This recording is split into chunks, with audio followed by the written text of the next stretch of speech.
Shalom Abraham, gracias por acompañarnos.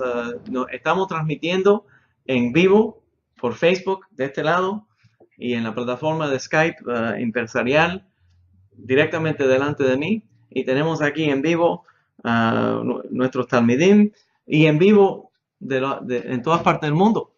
Tenemos muchos que nos acompañan y quiero darle gracias a Dios por esa bendición, ese momento de poder compartir palabras de Torah. A veces la vida nos trae momentos de dificultad y uno trata de buscar algún tipo de alivio de esas dificultades. Honestamente, las dificultades que he pasado últimamente, he tenido muchos meses de problemas y una cosa tras la otra y de verdad no es para quejarme, es simplemente para decir que de entre porque nadie quiere oír las quejas del rabino, entre las cosas que me han dado alivio, lo que más me da alivio es poder compartir palabras de Torah. Y este shiur que nosotros damos todas las semanas, me da a mí alivio de espíritu, me da muchas horas de preparación, de pensar qué es lo que voy a compartir, qué es lo que puedo hacer para ayudar a tantos talmidim, estudiantes, de entre los anusim del mundo, a pegarse a la Santa Torah en una forma auténtica, que no tenga ningún engaño, que sea pura Torah, transmitiendo la cultura y los caminos de la Torah en una forma auténtica, sin intención de manipular o de tratar de empoderar, mis talmidim me entiendan que esta Torah que yo estoy compartiendo no es la Torah de los rabinos, sino que verdaderamente es la Torah de cada uno de nosotros. Nosotros transmitimos a la hora americana, pues decimos a las 11, transmitimos a las 11. Pero a veces la gente sintoniza a la hora latinoamericana.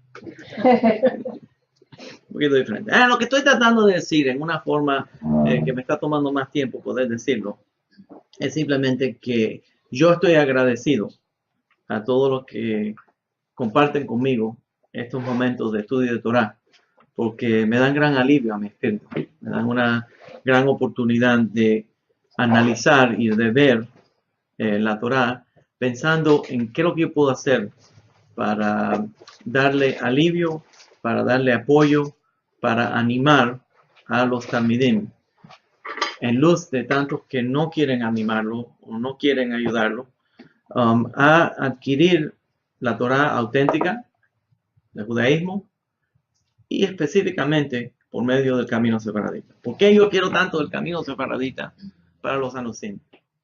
La razón que yo quiero tanto promover el camino sefaradita, español y portugués, no estamos hablando de Mizrahi, que la gente mal lo entiende. La razón que yo quiero hacer eso es porque es nuestra herencia. Entonces es correcto que nosotros retornemos al camino de nuestros padres. No solamente hablando de esta clase que me da ánimo, también quiero decir que todo el equipo de Torah Temet ha sido muy fiel a mí. Me han ayudado en muchas situaciones y sabiendo también que he pasado por algunas dificultades y situaciones difíciles en los últimos meses, se han mantenido muy fiel a mí. Y yo quiero dar las gracias a Miriam, que ya mencioné, ya está ahí, ya entró por el Skype empresarial, a Edu, que constantemente nos está ayudando, a Joseph y a Alma, a Sandra, la Rabanit, que nos ayuda con la plataforma, a todos los que participamos, colaboramos en este gran proyecto. Quería decir también que no sé si mucha gente de diferentes partes del mundo nos están viendo, pero las señales de la primavera ya salieron en Nueva York. El rabino anda con guayabera. Y la rabanit con alergia. Y la rabanit con alergia. Muy bien, muy bien. Y el café está buenísimo. Compré un café orgánico de Centroamérica, que se llama Ruta Maya. Buenísimo, buenísimo, estoy contentísimo. Bueno.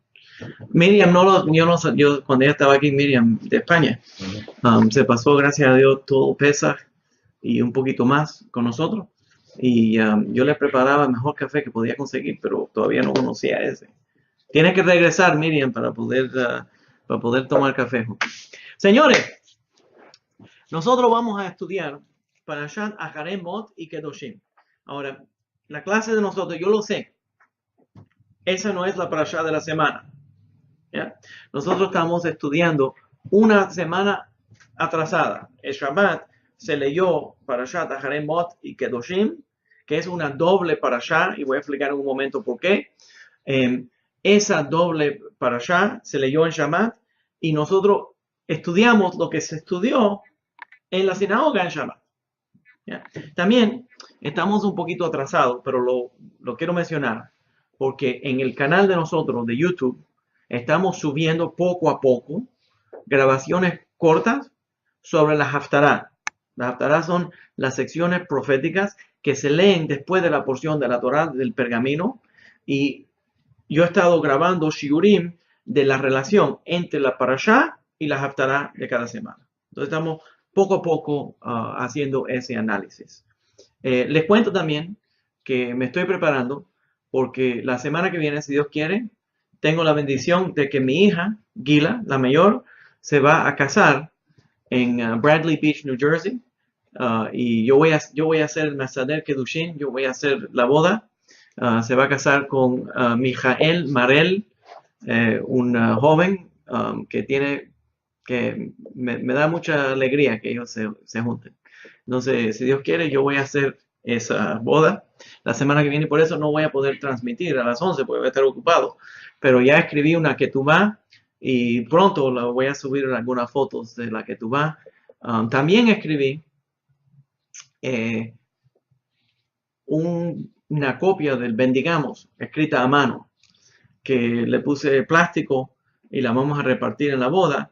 Y cuando pueda voy a hacer más copias para que todo el mundo de Torah Temet tenga una copia escrita por mi mano y tenga laminado para poder cantarlo en su casa después de cada comida, si Dios quiere.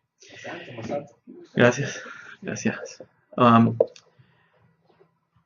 Me agrada mucho que nuestro amigo León diga Mazal Tov en lugar de Mazel Tov. Mazal Tov es correcto. Yeah. Mucha gente lo ven por el internet, dice Mazel Tov, pero Mazel Tov no es hebreo, es Yiddish. Yeah. Entonces, la palabra, por ejemplo, no es kosher, es kasher. No es Shabbos, es Shabbat. ¿Yeah? Entonces, esa pronunciación es la pronunciación Yiddish, la que comúnmente se ve por el internet, pero la gente no sabe distinguir entre ellas. Señores, vamos de verdad entonces a estudiar la parashá en vez de oír las boberías de Rabbi. ¿Ya? Ok.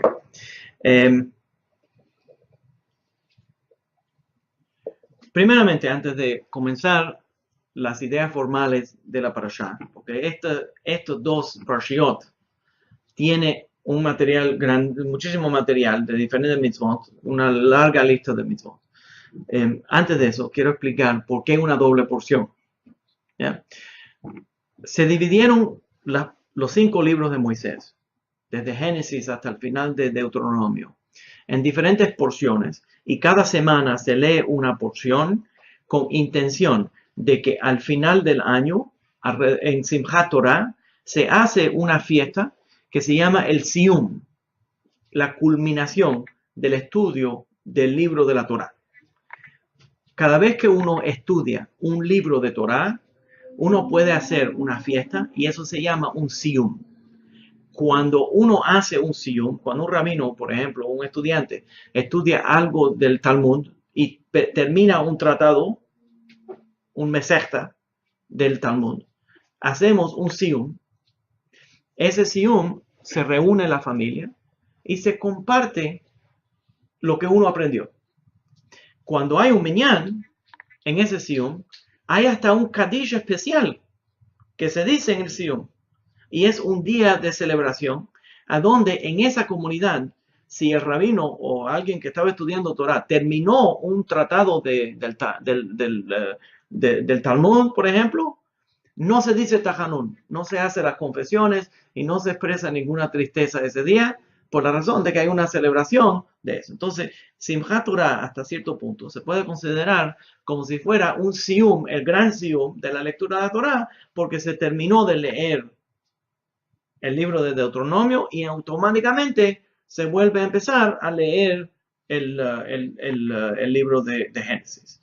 Entonces, Simchat Torah es el sium de la lectura de la Torah. ¿Entienden la idea? ¿Ya? Ok.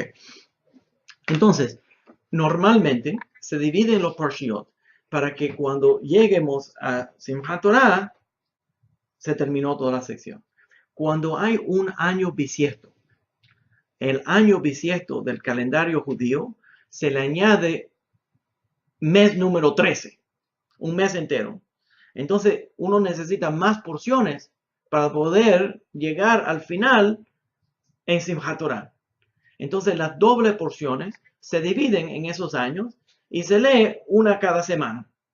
Cuando el año no es bisiesto, se juntan esas dobles porciones y de esa manera uno termina también en Simchat Torah. Es interesante que, nada más para mencionarlo, aquí entonces leímos la porción que comienza con Aharemot, después de la muerte de los hijos de Aarón, Nadav y Abiú, y la sección Kedoshim en el libro de Levítico, que habla del código, lo que los rabinos llamamos el código de la santidad. Mandamientos constantes por medio de esa parashá de cómo ser santo y motivaciones de atraer, de conectarse a la santidad divina. La santidad del ser humano, de nosotros, del ser humano, siguiendo el código divino, llegamos a Kedusha. Más sobre eso en un momento. Pero quiero decirle, compartir, que entre el rabinato, porque por como la palabra, los nombres de esos parshiot se juntan, si uno lo lee en hebreo, dice Aharemot Kedoshim, que literalmente diría, después de muertos son santos. Entonces, cada vez que nosotros vamos a hablar de alguien, después de muerto, decimos Aharemot Kedoshim. Después de muerto, todo el mundo es santo. ¿Ya? Entonces, pero es directamente por la parashá, la orden de la parashá. ¿Ya? Entonces, un poco más sobre Kedoshim y algunos de los temas que se presentan en Aharemot. Y tengo algunas ideas que quiero compartir. Verdaderamente les recuerdo a todos los que nos acompañan que el estilo del estudio de esta parashá no es el estilo didáctico del estudio de Rashi o lo que se ve muy comúnmente en la red o de la parashá. Estoy usando el estilo sefaradita de la derashá al estilo de Bajia Ben Asher en el Kadakemach y otros grandes rabinos españoles que escribían sermones para promover las ideas en general de la Torá y aplicarla al momento que uno está viviendo. Recuerden siempre que el judaísmo sefaradita no es solamente el recuerdo del pasado, es el recuerdo del pasado, mantener el recuerdo del pasado como un legado que nos empuja a vivir en una forma actualizada en el presente. A la gente me dicen a mí, yo soy descendiente de los Anusim. Te aplaudo, muy bien, qué bueno. ¿Ellos están vivos? No, mis antepasados no están vivos, no, pero yo estoy vivo. Entonces, esos antepasados deberían estar vivos dentro de mí. Entonces, no puede ser simplemente una memoria. El judaísmo tiene que ser ahora. Si crees en eso, vívela. ¿Ya? Ok. Entonces, todo nuestro estudio de Torah es con intención de entender cómo vivir una vida ahora en el judaísmo. Y a veces nos acordamos de las cosas que se hacían en el tiempo antiguo para que eso nos dé fuerza en el presente. Lo que se entienda, creo que está bien, ¿verdad? Es el café que que lo va empujando a uno. Sí, está muy bueno. Ok. El principio de la parashá empieza con una descripción del servicio que los Kohanim, los sacerdotes, hacían en el sagrado templo y en el tabernáculo en el día de Yom Kippur. Todo lo que ellos hacían, todos los servicios de Yom Kippur se describen en la parashá que se leyó en Shamat, en la sección de Aharemot.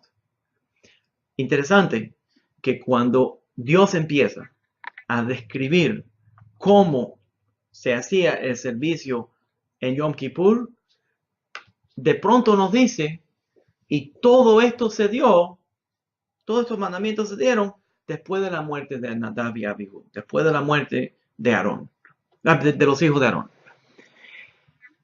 Y uno lee, antes de entrar a los detalles de cuáles eran los servicios que se hacían en el sagrado templo por Aarón, que hizo Aarón en Yom Kippur, allí en el tabernáculo, se pone uno a pensar, ¿qué sentimiento, cómo se debería haber sentido Aarón en ese día de Yom Kippur? Acababan de morir sus dos hijos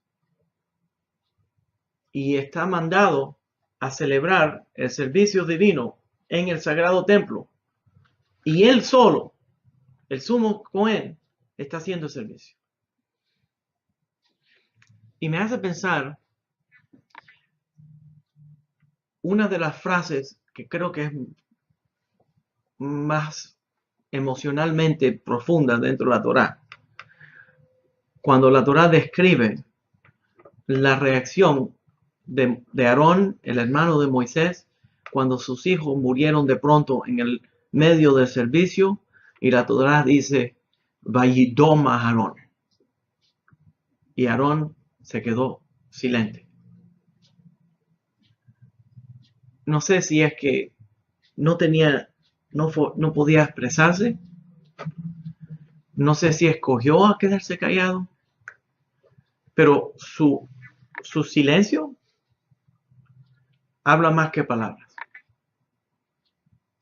Interesante que tenemos la costumbre de ir a visitar a las personas durante Shiva, y uno de los mandamientos, una de las leyes de visitar a alguien durante la semana de luto es que no se supone que uno hable hasta que el enlutado hable.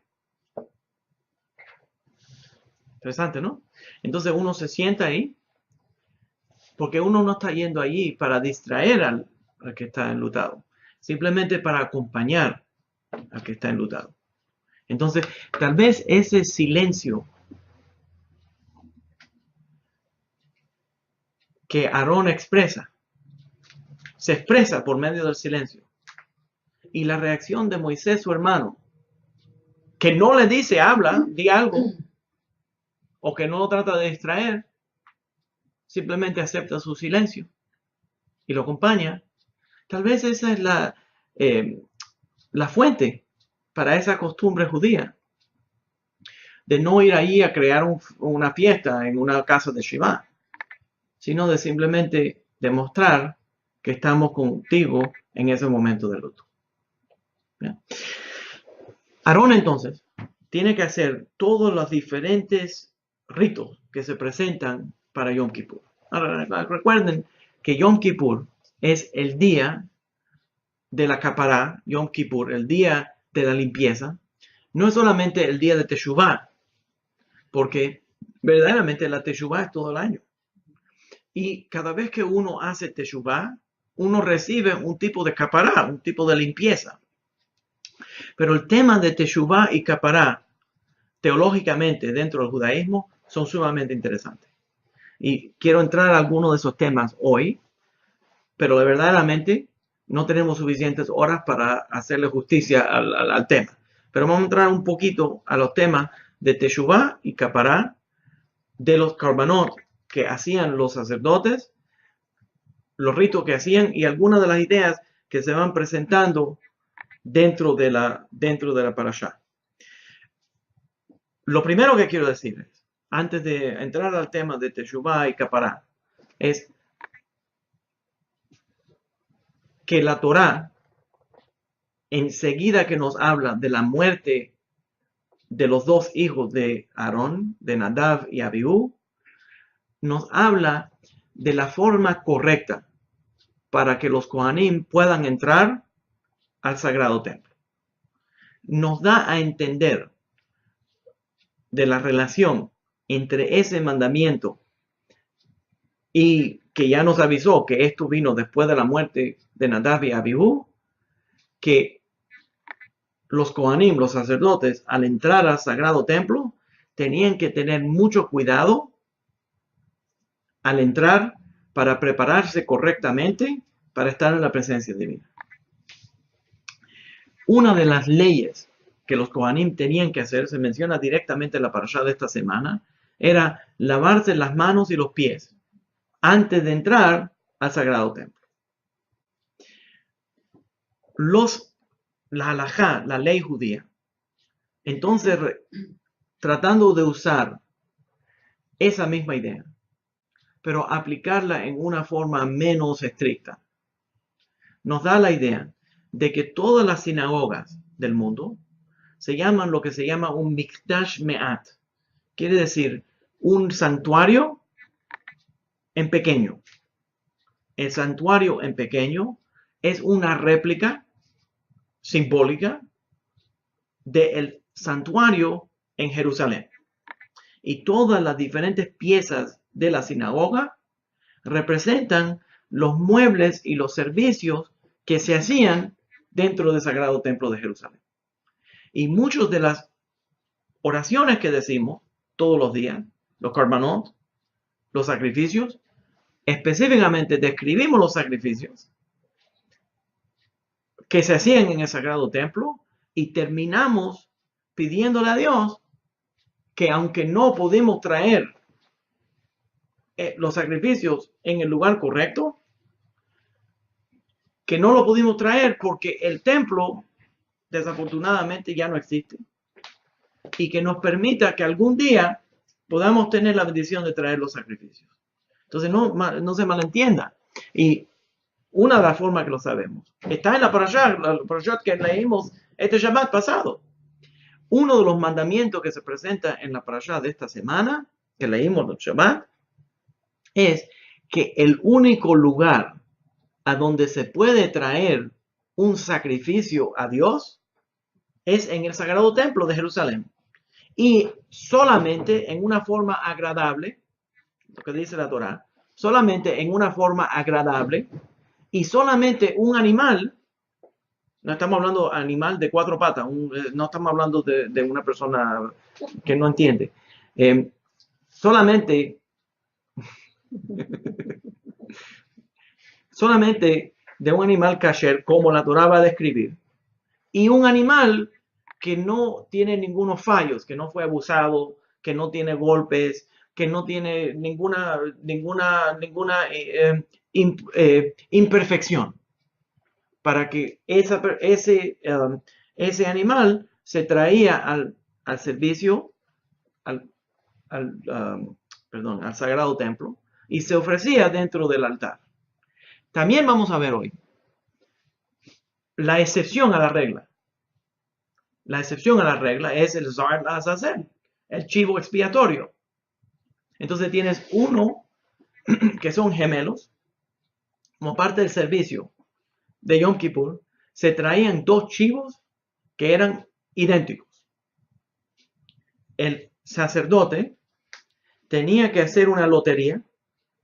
Tenía dos tablas, las ponía en una caja y ponía las manos arriba del chivo y hacía una lotería y se escogía uno que iba a ser Kodesh la Hashem, santo a Hashem, iba a ser sacrificado en el altar, y el otro que iba a ser expulsado del templo iba a salir al desierto. Y ahí en el desierto el Talmud explica que iba a morirse en una forma rarísima. Lo voy a escribir cuando lleguemos a Zarlas a hacer. Pero esa es la excepción a la regla.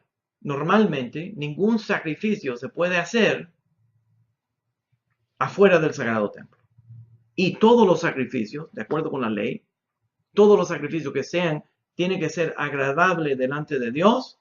Y esos sacrificios, el animal que se traía, tenía que ser absolutamente perfecto, no podía tener daños. Interesante que eso excluye un sacrificio humano y peor todavía, un sacrificio humano que fue golpeado.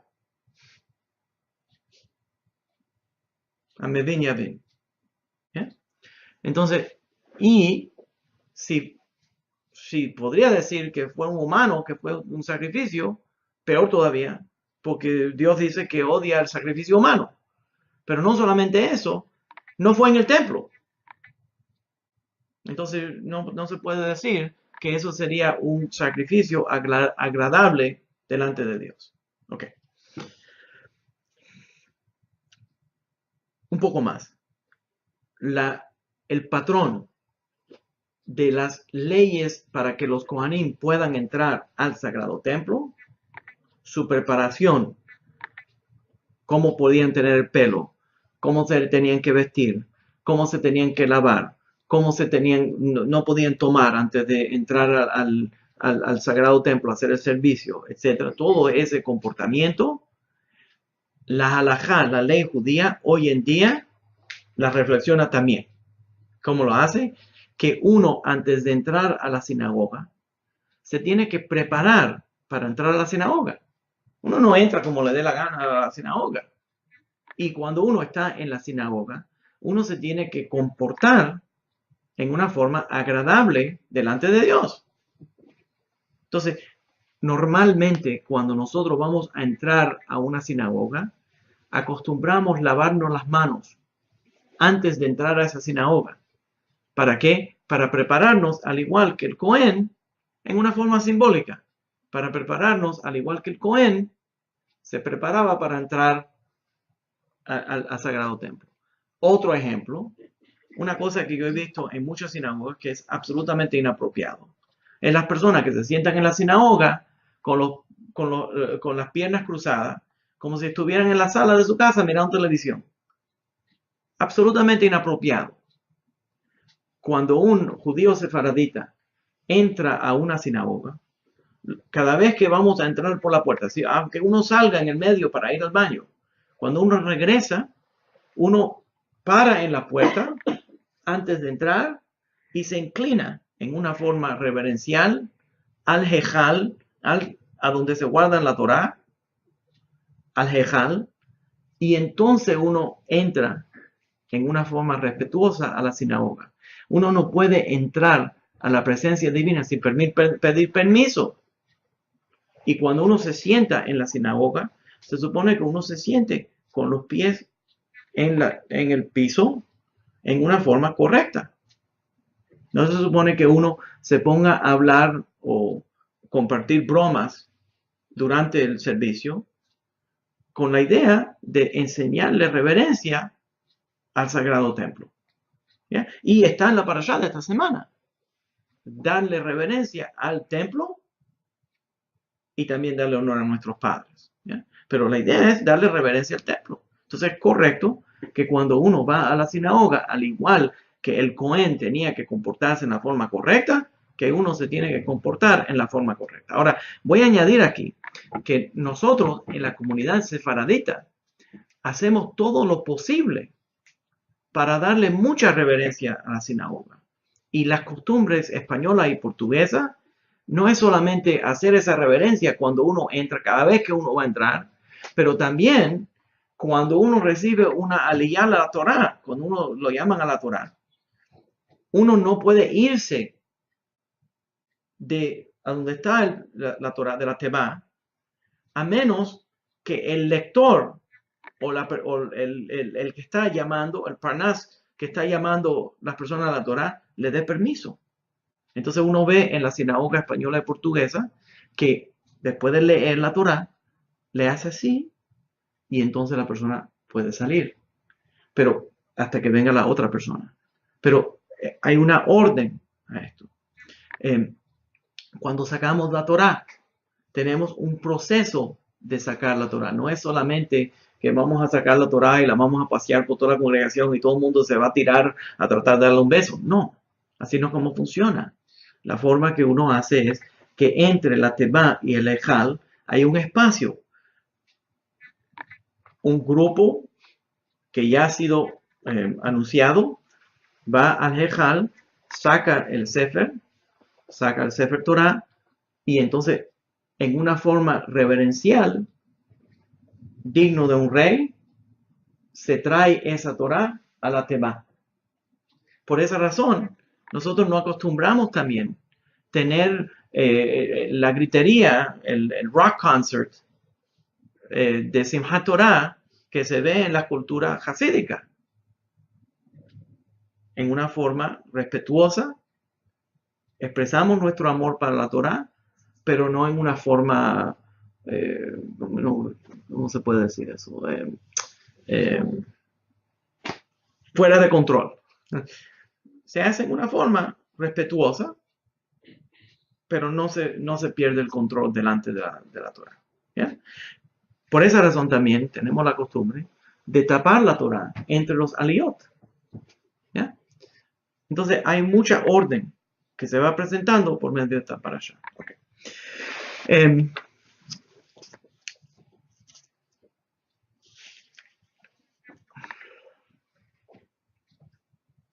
Todos los servicios que los Kohanim hacían en el Sagrado Templo, algunos de esos servicios nosotros repetimos hoy en día como parte de las oraciones que hacemos en Yom Kippur, en la sinagoga. Y están en todos los Maxorim, de todos los diferentes ritos del judaísmo, describiendo qué son los servicios que hacía el Cohen en el Sagrado Templo. Ahora, quiero aclarar que el tema del servicio que hacían los Kohanim es interesante y a veces muchas personas se confunden al leer lo que estamos describiendo aquí. El Cohen hacía sacrificios, hacía los ritos y ponía sus manos arriba de la cabeza de los sacrificios y hacía un vidui, hacía una confesión que era no solamente la confesión de él, personal de él. Primero hacía el sacrificio de él personal, pero entonces hacían un sacrificio en nombre del pueblo judío y confesaba todos los pecados del pueblo judío, el Cohen. ¿A dónde estaban los judíos cuando él estaba haciendo eso? Esto ocurría en el patio del Sagrado Templo. Y en el patio del Sagrado Templo había un gran número de judíos que entraban al participar en el servicio representando al pueblo judío. Pero no solamente eso, existía ahí ma'amadim, que eran grupos representando a los diferentes segmentos de la sociedad judía que estaban dentro del Sagrado Templo, representando en masa al resto del pueblo judío. Muy importante. Entonces, los Kohanim no hacían su servicio en secreto o no lo hacían sin la participación del público, sino ellos tenían que hacerlo. Los Kohanim son los únicos que pueden hacerlo. Pero había siempre representación del pueblo judío. Y cuando el Cohen, oigan la razón que estoy en esto, y cuando el Cohen confesaba los pecados del pueblo judío y traía el sacrificio, y por medio de todas las etapas, todos los diferentes ritos que hacía, cuando decía el nombre divino como parte de la oración que acompañaba, una oración siempre acompañaba el sacrificio, cuando decía eso y la gente oían el nombre divino, se tiraban en el piso y decían Baruch Shem Kevod Malchuto Leolam Vaed, bendito sea su nombre para toda la eternidad. Su nombre de gran honor para toda la eternidad. Y se arrodillaban completamente de frente. ¿Ya? Y entonces, cuando terminaba el servicio, el Cohen le decía a la congregación Titharu. Titharu. ¿Qué quiere decir Titharu? Quiere decir purifíquense. Muy importante. En otras palabras, el Cohen estaba haciendo el servicio, pero la muerte de ese animal, por ejemplo, el chivo expiatorio, ahora el chivo que se ofrecía en el sagrado templo, como parte de la expiación de la capará, la muerte de ese chivo no causaba la limpieza del pueblo judío. Lo que causaba la limpieza del pueblo judío es la teshuvá de todas las personas que se sentían motivadas por el acto del Cohen.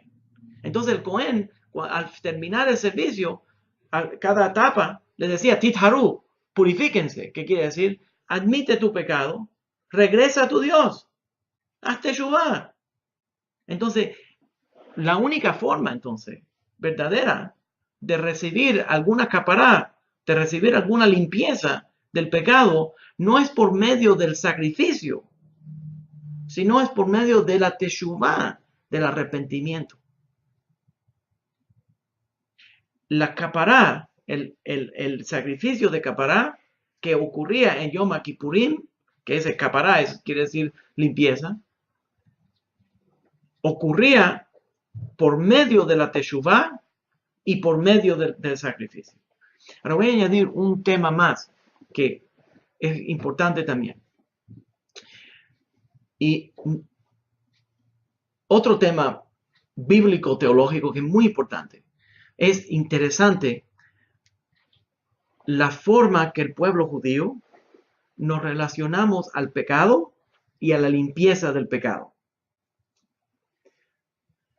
En todas las religiones del mundo, la forma de ser limpio del pecado es alguna bueno, nosotros le presentamos al mundo lo que es un pecado. Antes de eso nadie sabía lo que era un pecado. Porque no nadie, la única forma que uno puede entender lo que es un pecado es entender lo que es un mandamiento. Si existen los mandamientos, entonces existen los pecados, porque quiere decir que alguien violó el mandamiento. Pero para tratar de ser limpio, normalmente la gente tratan de buscar alguna intercesión para ellos ser limpio. En otra palabra, la limpieza del pecado que todo el mundo desea. Poder volver a empezar, poder tener una forma de renovarse. ¿Ya? Entonces, esa limpieza, ellos no pueden pensar menos que alguien se la regale. Pero en el judaísmo, la forma de llegar a esa renovación es renovarse. En palabras, yo soy responsable por mi renovación. Yo voy a admitir que yo hice mal. Y yo voy a hacer los cambios en mi vida para no hacer ese mal. Y yo voy a hacer todo lo posible para evitar ese mal. ¿Y por qué yo voy a hacer eso? Porque yo amo a Dios. Y yo quiero que Dios sea parte de mi vida. Y la forma que yo voy a sentir la presencia divina, que yo voy a tener una vida de Kedushá, como va a hablar la Parashat Kedoshim, la forma que yo voy a tener una vida de Kedushá es haciendo sus mandamientos y andando en sus caminos. Entonces mi vida va a tener valor. Entonces lo que yo voy a hacer es que yo voy a admitir que algo ocurrió en el pasado que no estaba correcto. Y voy a hacer todo lo posible para mejorarlo. Y sabiendo, conociendo al Dios de Israel, sabiendo que yo he hecho esos cambios, yo sé que yo estoy absolutamente seguro que hay una capará completa. Porque el Dios más misericordioso, bueno, es el único Dios. Pero de todas las descripciones, de toda la fe que la gente puede tener, el concepto más misericordioso es el Dios de Israel. Pero, tiene que cambiar. Y entonces la gente no quiere cambiar.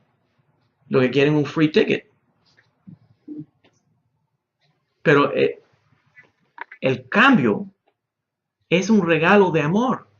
Bueno, bien, el cambio es un regalo de amor, es una invitación que el Dios de Israel le hace a cada individuo y le dice, "Psst, psst, tú puedes hacer mejor que eso, tú puedes vivir mejor". Entonces le va recordando que tienes un gran potencial porque estás creado en la imagen de Dios y que te puedes desarrollar. No te estoy mirando a ti. No, perdona. Okay. Te está recordando que uno puede hacer algo mejor y recordarle a uno del pecado no es para castigarlo, sino para encaminarlo, para que se ponga mejor. Entonces no puede haber una capará a menos que exista una teshuvá. Entonces el Cohen no es un intermediario. El sumo Cohen que está haciendo el servicio no es un intermediario, es un representante. Y en esa representación le está diciendo al pueblo judío, Titharu, purifíquense. Ahora, hoy en día, el rabinato, como ya hoy en día el Sagrado Templo no existe, hoy en día, en mi humilde opinión, lo que verdaderamente el rabinato debería de estar haciendo, en lugar de tratar de servir como algún tipo de intermediario, hay estos grupos que dicen que mándale una donación para que, o kofer nefesh, para expiar el pecado. Ridículo, absolutamente ridículo. Lo que debería de estar haciendo el rabinato moderno es diciéndole a la gente, Titaru, ayudándolos a mejorarse y absolutamente asegurarle, como estoy haciendo yo, que el Dios de Israel está vivo y perdona pecado. Y que no hay nada más bendecido que el camino judío a donde uno confronta el pecado, lo confiesa y privadamente, no va a un rabino ni nada de eso, pero privadamente habla con Dios y le dice, mira, yo tengo este problema, yo hice tal cosa, esto me tiene molesto, este es mi problema y yo te pido que me ayudes a superarlo. Y hacer todo lo posible para superarlo. Y eso se llama el proceso dinámico de la teshuvá. Ahora, ¿por qué me interesa tanto ese proceso dinámico de la teshuvá? Porque yo soy psicoanalítico, psicoterapeuta. Y esa es la base de todo el progreso humano, señores. Esa idea del judaísmo, que los seres humanos pueden autoanalizarse, chequearse y decir, espérate un momento, esto no está funcionando, yo puedo cambiar. Es la base de todo el progreso de la humanidad. Si la humanidad está esperando que óiganme bien, si la humanidad está esperando que algún político lo salve, nos vamos a quedar atrás mucho tiempo.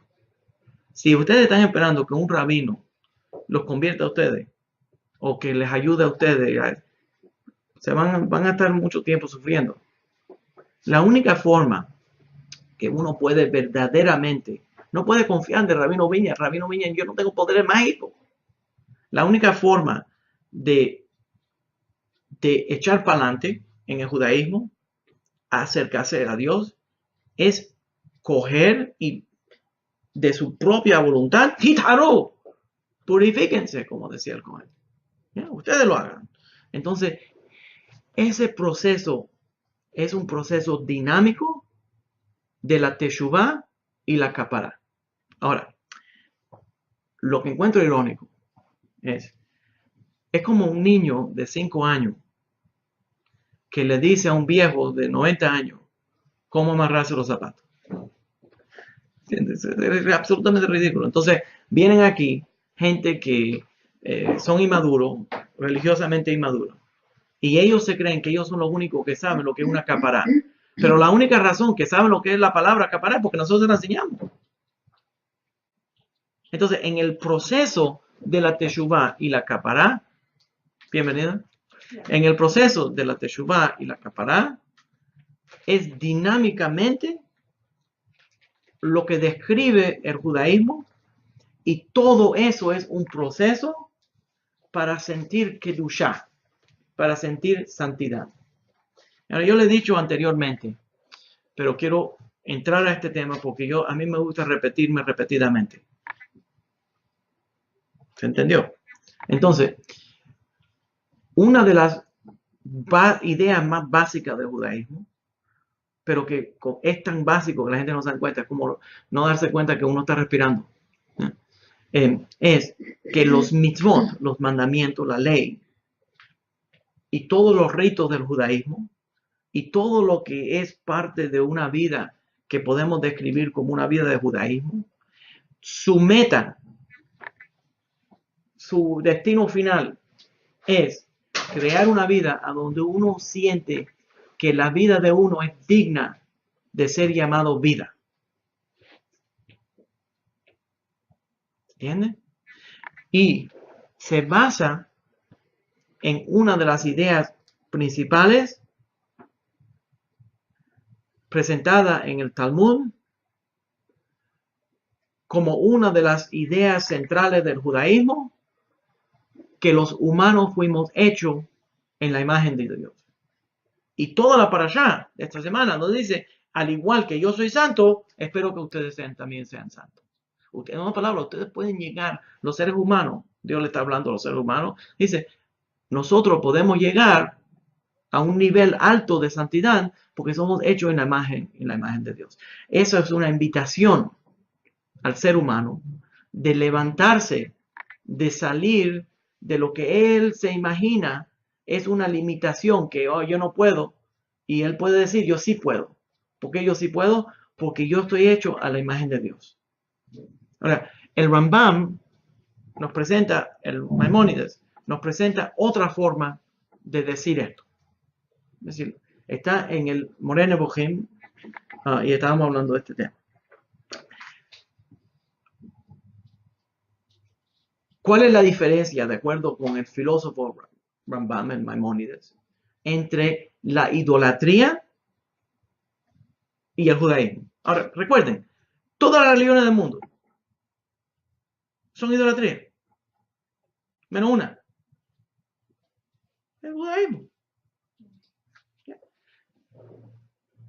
Y todas las religiones del mundo presentan un dios o dioses en una forma que los seres humanos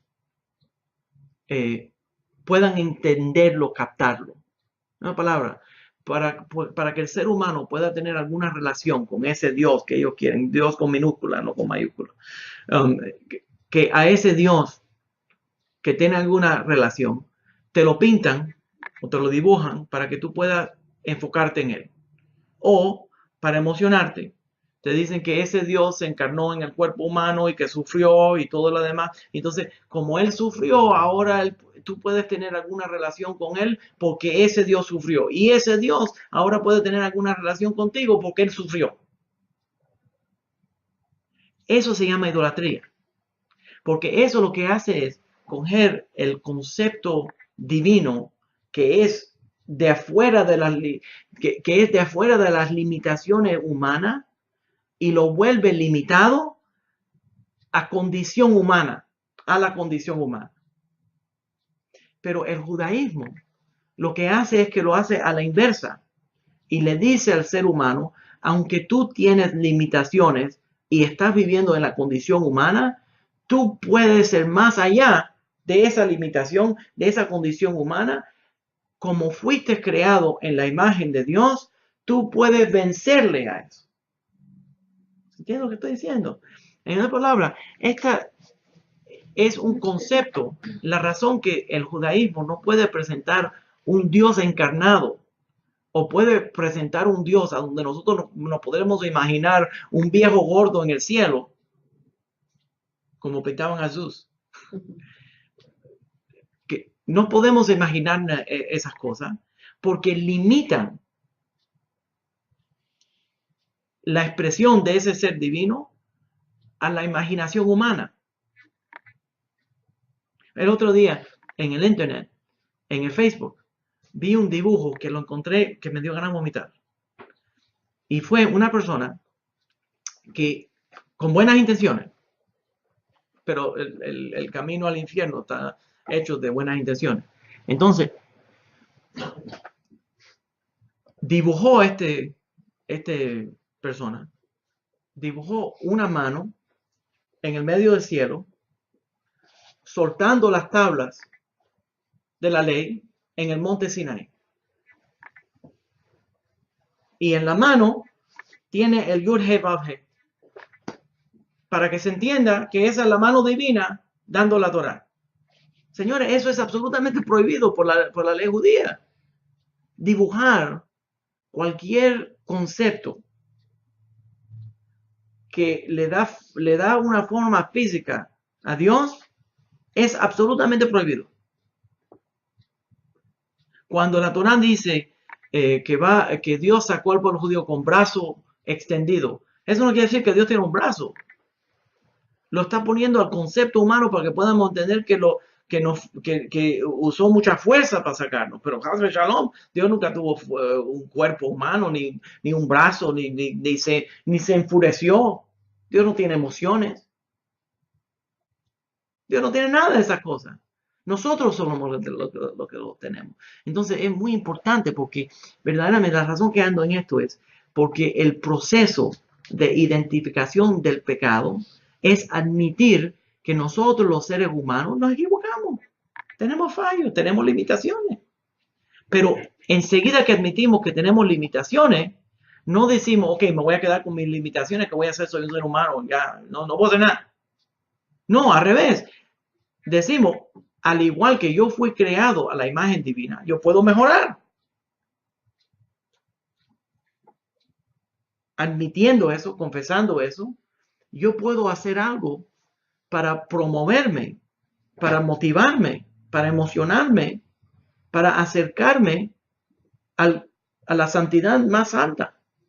Entonces, constantemente, la forma que la Parashat Kedoshim lo dice es Kedoshim Tihu. No es la forma mejor de traducir ese Kedoshim Tihu, es una invitación de constantemente estar perfeccionándose. Ahora, nosotros sabemos que no vamos a ser perfectos, pero Dios, el perfecto, que por cierto, diríamos que Dios no es perfecto, Dios está constantemente perfeccionándose en la filosofía judía. Porque una cosa que es perfecta no es dinámica y no cambia. Pero Dios está constantemente creciendo y expresándose y desarrollándose. Es un perfeccionismo que se está perfeccionando constantemente. Entonces, el humano, de acuerdo con esa invitación divina, tiene un potencial a donde está siendo invitado a desarrollar ese potencial. ¿Se está entendiendo lo que estoy diciendo? ¿Sí? Estoy hablando español, ¿verdad? ¿Ya? Ok. Entonces, este proceso de teshuvah, de kapará, de titharu, de purificarse, no es lo que la gente están haciendo parecer, que es que Dios es muy castigón, que te está buscando, que te equivocaste, hiciste algo mal y ahora te va a castigar. No, es admite tu condición humana, pero no te quedes en esa condición humana limitada. Tú como ser humano puedes mejorar. Fíjense lo que es una religión que desde el principio de la historia le cuenta al ser humano que habían dos hermanos, uno que mató al otro. Y entonces le invita a decir que va a llegar el día a donde un hermano no va a matar a otro hermano. No van a haber guerras. ¿Qué es lo que le está diciendo al ser humano? Que no tienes que quedarte tan bajo como los animales. Date cuenta que aunque eres parte de los seres humanos, de los seres vivientes, fuiste creado en la imagen de Dios. ¿Se entiende lo que estoy diciendo? Entonces, constantemente el judaísmo está invitando a cada individuo a mejorarse. Ahora, ¿cómo te vas a mejorar? ¿Cómo te vas a mejorar? ¿Y cómo uno va a tener una capará, una limpieza, para poder sentirse que uno está subiendo en Kedushá, que uno está subiendo y acercándose a la presencia divina. Una de esas maneras de hacerlo es teshuvá personal, a donde la persona en momentos difíciles o en momentos tranquilos, cuando está solo, analiza su comportamiento y dice, yo quiero tener una relación con Dios, yo quiero tener una vida digna, alegre, digna de ser llamada una vida. Creo que se entiende eso. Hacer teshuvá personal y también afiliarse a otros individuos que andan en ese camino.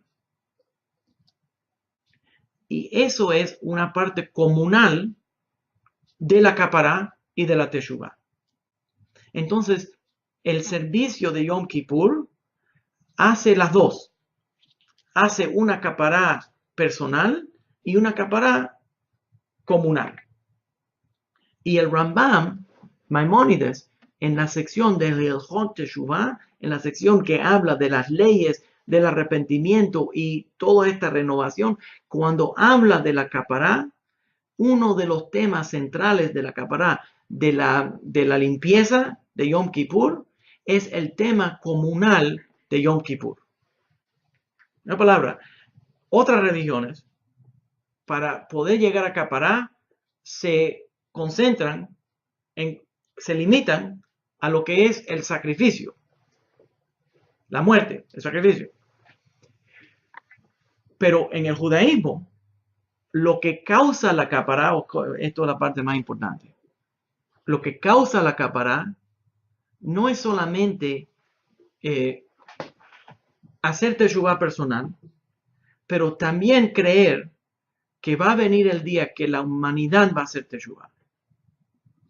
Tener fe, no solamente, es fácil tener fe en Dios. El problema es tener fe en la humanidad.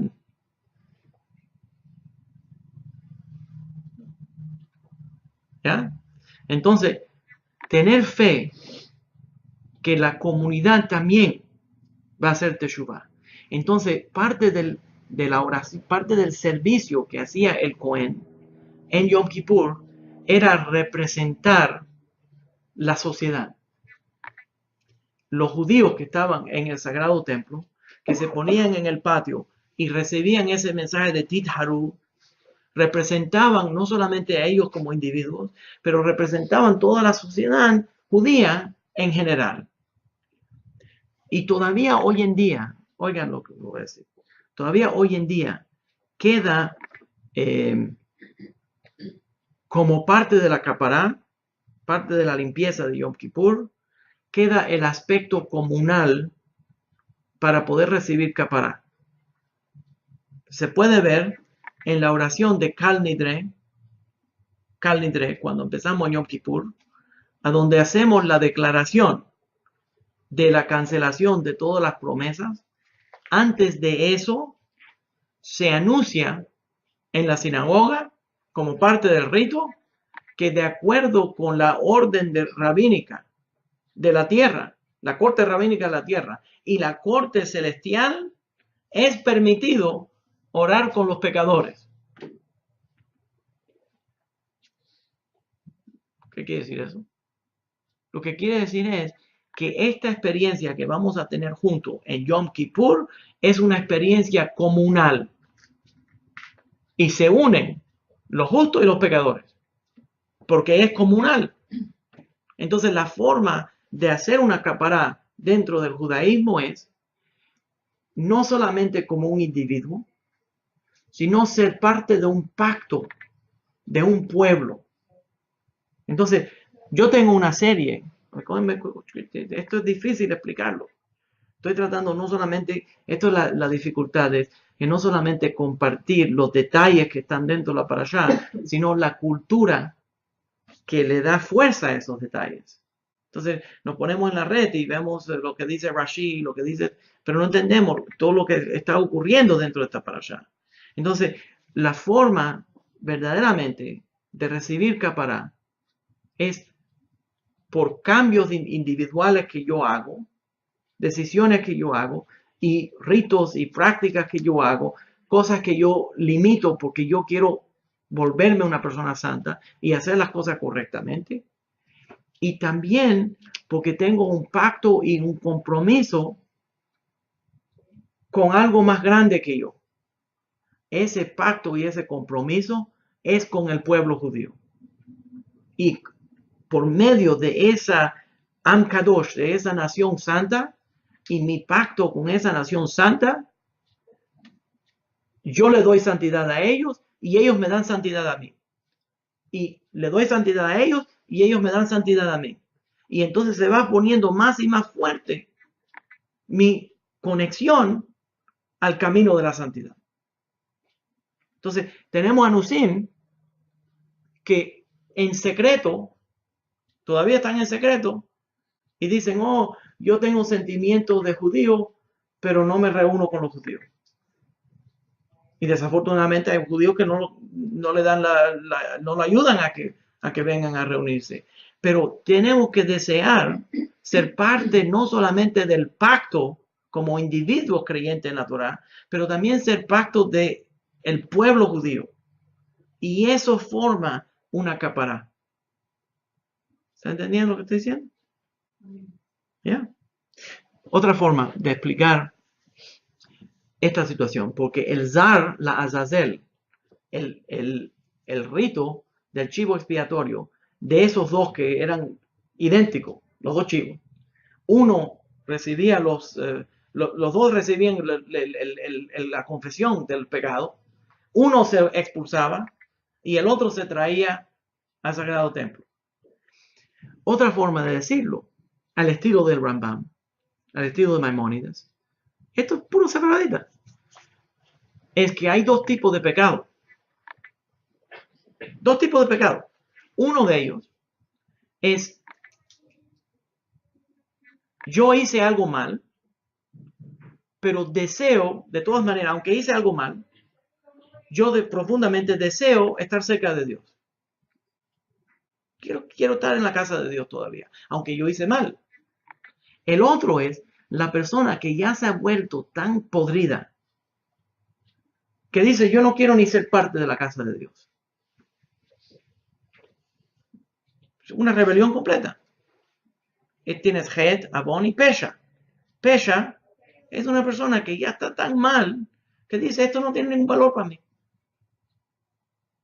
Entonces, si lo considera, de acuerdo con Rambam, el zar, el chivo, que se ofrece en el Mizbeach, en el altar de Jerusalén, en el sagrado templo, representa al hombre o la mujer, el individuo, que pecó, pero todavía quiere estar en la casa de Dios.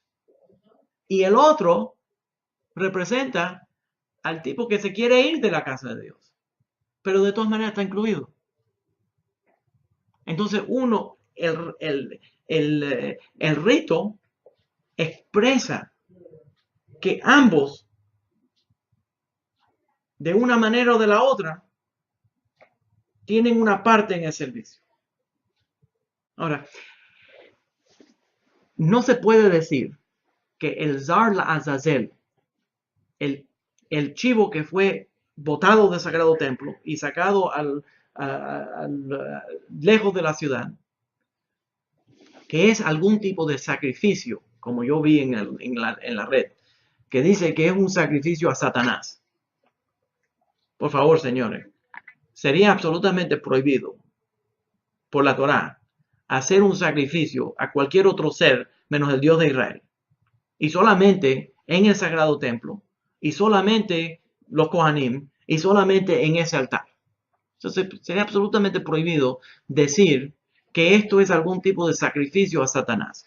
Ahora, lo que sí tenemos dentro del judaísmo es maneras de callar a Satanás. Una palabra, por ejemplo, el shofar, el sonido del shofar, en una forma simbólica, nosotros decimos que calla o le tapa la voz al acusador. Pero hay muchas formas de entender eso, que le va a tapar la voz al acusador. Tal vez es el acusador que está diciendo él hizo algo mal. Y con el sonido de shofar se mantiene lejos. El Zar la Azazel causaba que esa ofrenda le llamaba la atención en una forma filosófica, no actual, le llamaba la atención al mal, y el mal se alejaba del santuario y más fácilmente se traían los sacrificios. Pero no se puede decir que es un sacrificio a la energía negativa. No es absolutamente, no es parte de la cultura o de la aceptación del proceso de los sacrificios de Yom Kippur. ¿Ya? Los Kohanim hacían todas estas diferentes ofrendas que se hacían en el sagrado templo como parte de Yom Kippur. Ahora quiero añadir una cosa más. Todas las fiestas judías, gracias por el café, todas las fiestas judías tienen también no solamente un componente, una idea simbólica teológica que representan una idea en general del judaísmo. En otras palabras, se vuelven como la personificación de esa idea teológica. Voy a explicar en un momento. Pero también representa un evento histórico. Se representa un evento histórico. Entonces, ¿qué es lo que digo? ¿Por qué digo que la religión, que las fiestas bíblicas representan ideas teológicas?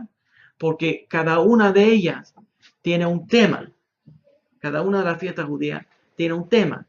Por ejemplo, Yom Kippur es el tema de Teshuvah y Kapará. Teshuvah simbolizado en Rosh Hashanah, que comienza con Rosh Hashanah y termina la limpieza en Yom Kippur.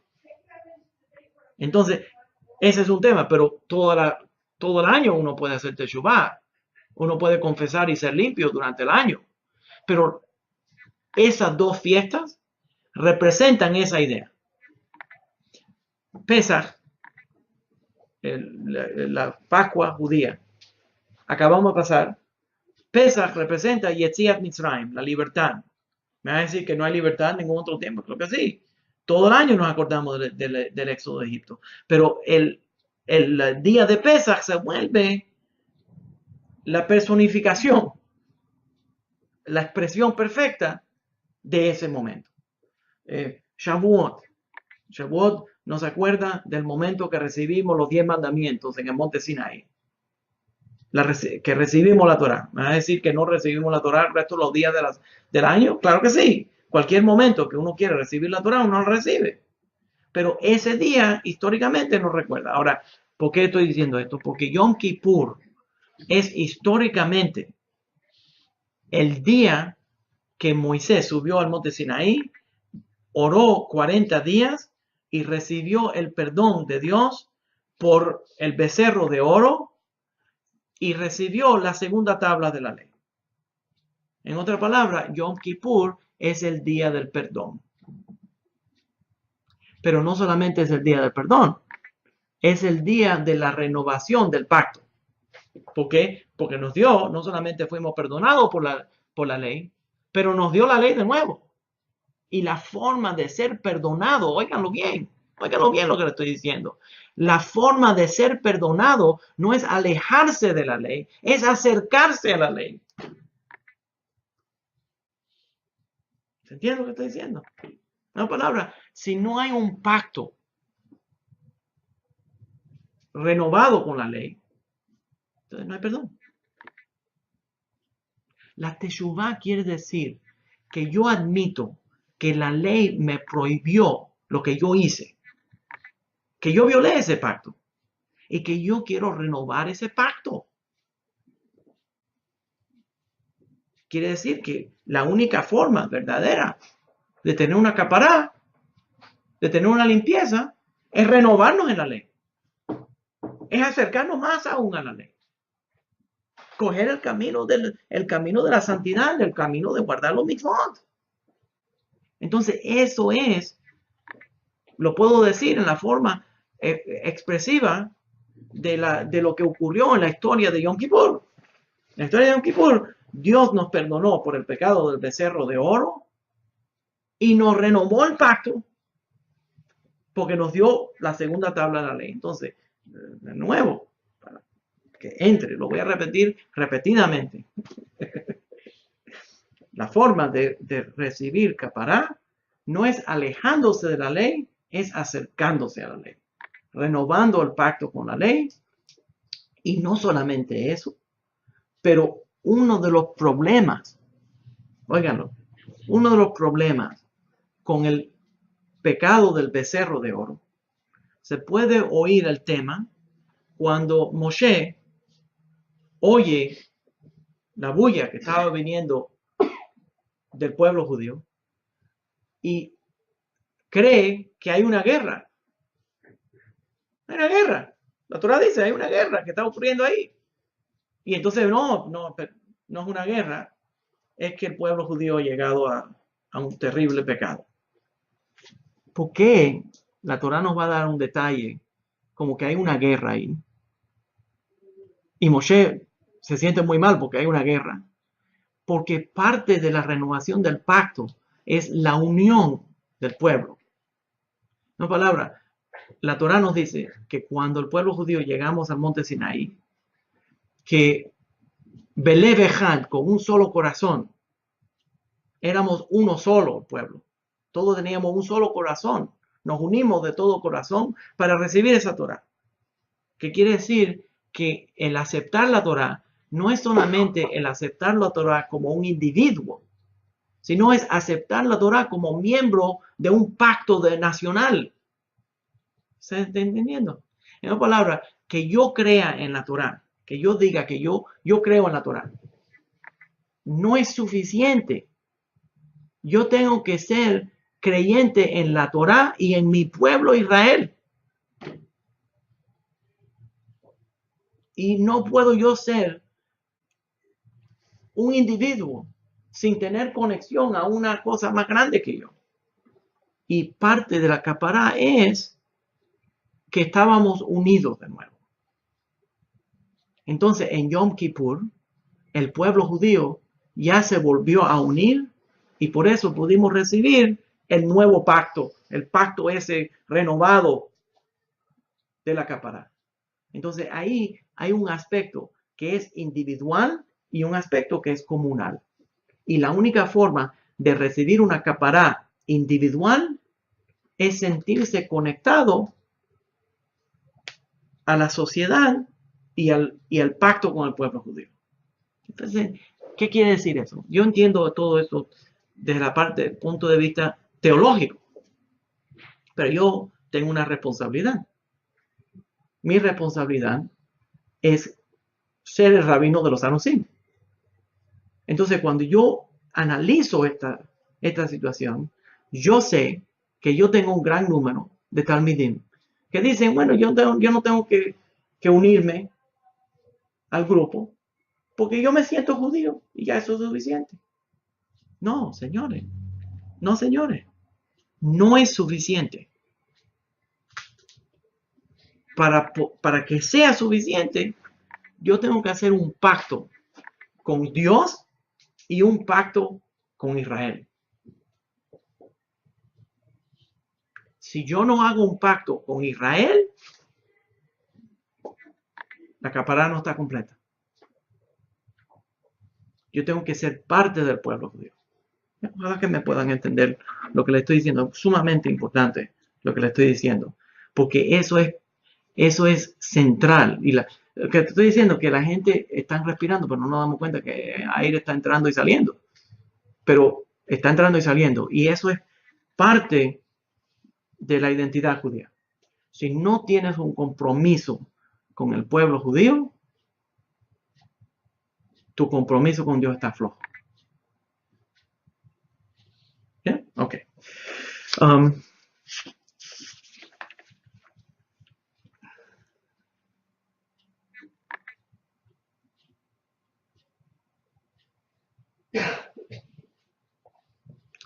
Ok.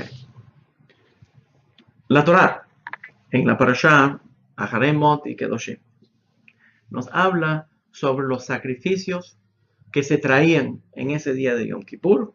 Y nos habla también de las leyes de la Shahitá. Y una de las leyes de la Shahitá que habla es cuando uno degolla a un animal, mata a un animal, hace Shahitá, tiene que hacer otra mitzvah. Entonces el Rambam, Maimónides, la forma que lo describe, y es exactamente la forma que el Talmud lo habla, se hace la Shahitá, que es matar al animal con el cuchillo, cortarle el cuello, en una forma muy específica.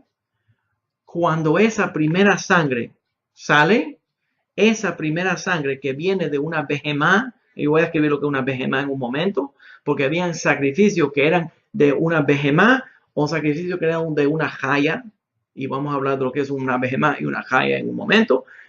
Cuando esa primera sangre sale, se tenía que tapar con tierra o con polvo.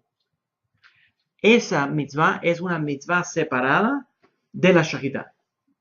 Cuando nosotros los Shochtim hacemos la Shahitá, hacemos la al mitzvah, asher kideshanu b'mitzvotav v'tzivanu, al mitzvah Shahitá, hacer la mitzvah de degollar, y cuando tapamos la sangre, al kisui hadam, otra braja, otra bendición, al tapar la sangre. ¿Y de dónde viene esta idea? La idea viene de que la sangre del animal tiene la vida del animal.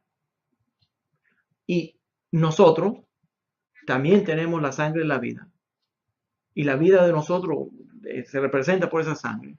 Y la semana pasada estábamos hablando de las diferentes impurezas, incluso hablamos de la menstruación y la menstruación y la tumá de la muerte. ¿Ya? Entonces, al sacarle la sangre al animal, lo que estamos haciendo es devolviendo en la esencia de la vida del animal a su madre, que es la tierra. Porque los animales salieron completamente de la tierra. En una palabra, el ser humano sale de la tierra, pero también tiene el aliento divino. Entonces, los animales, la Torá nos dice que Dios le dio aliento divino. No le sopló el aliento de la vida al animal. El animal sale de la tierra y cuando se mata, esa sangre que es la vida de él, se retorna a la tierra. El ser humano tiene el aliento divino y de ahí viene el concepto del nefesh y de la neshama que viene de neshima, que quiere decir aliento. ¿Ya? Entonces ese es el aliento divino.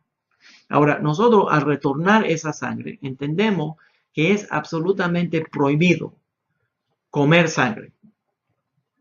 Ahora, ¿qué quiere decir comer sangre? No quiere decir que cualquier juguito que esté en la sangre, que sea rojo, eso quiere decir sangre. No se crean eso. Es la sangre que es el dama hayá, la sangre que le da vida al animal. Entonces es esa primera sangre, la sangre arterial que le da vida, que anima al animal. Cuando se degolla al animal, esa primera sangre que sale es absolutamente prohibida de consumir y se tiene que sacar la sangre que normalmente corrió por medio de esas venas, por medio de esas arterias. Y hay dos formas de hacer eso.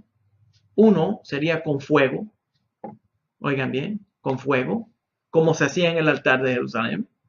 El otro sería lavando la carne y salándola, poniéndole sal gruesa, para que la sangre que está dentro de esas arterias sea atraída a la sal, se lava esa sal y entonces se puede cocinar. ¿Se entiende la idea?